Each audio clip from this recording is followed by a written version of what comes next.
So you're thinking about the nifty 50, or you're just like me, you need to validate your purchase. Is it good for photo? Is it good for video? Let's find out together. Let's get into the why. My name is David Cabra, and today we're going to talk about why you should get this lens for your R7 or your R10 and whatever crop sensor body comes out after this. Most people that view this video, they're probably going to buy the 50mm as their first lens outside of the lens that came with their system. So if you have the R10, you have the 18-45. If you have the R7, you have the 18-150.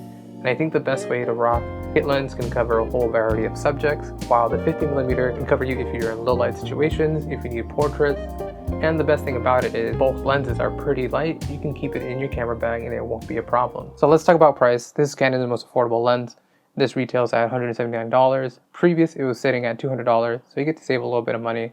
And if you're lucky like me, I got mine refurbished from Canon for $80 during their Christmas sale. So it was pretty nice. I couldn't miss out on it. Because this is sitting on a crop sensor body, you get a crop of 80mm, which is very close to the full frame equivalent of 85mm. A lot of photographers use that for portrait, street photography, and a little bit of landscape. Personally, what I use it for is for portraits and street photography, because it's just my jam. Aperture-wise, this opens up at 1.8. So you get a nice separation between your subject and your background. You don't get the nice bokeh as you do in full frame, but that's not a big deal for me. There's going to be other photographers that complain about this lens, that in the corners it's a little bit soft at 1.8, or you get a little bit of color fringing or color aberration. And I like to argue that if I'm shooting at 1.8, I just want one subject to be in the photo. Personally, I think this lens really excels at 2.8 all the way to 7.1.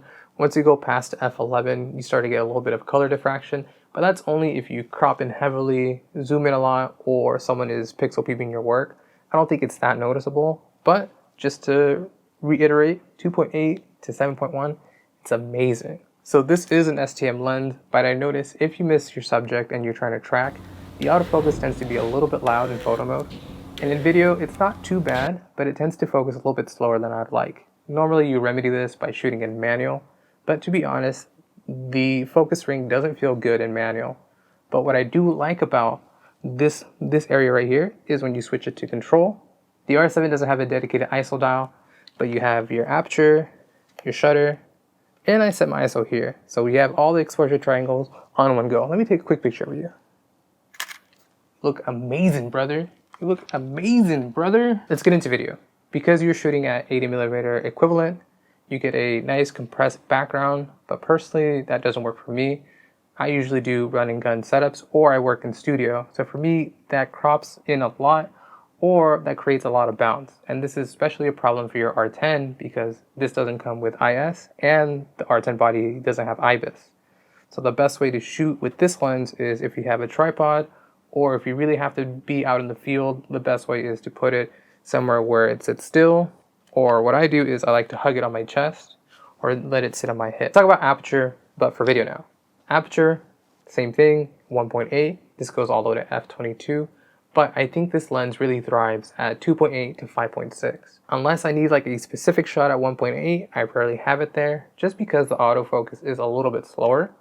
So at 2.8, it pretty much tacks onto your subject, not a problem. And you still get that nice separation at 2.8. And then at 5.6, pretty much everything is in focus. Besides the background, there's a little bit of blur, but not too crazy. It's still magical. 5.6 is magical. In the right situation, the right lighting, chef's kiss. Anyways, let's talk about cons. I already mentioned some, but let's put them all together.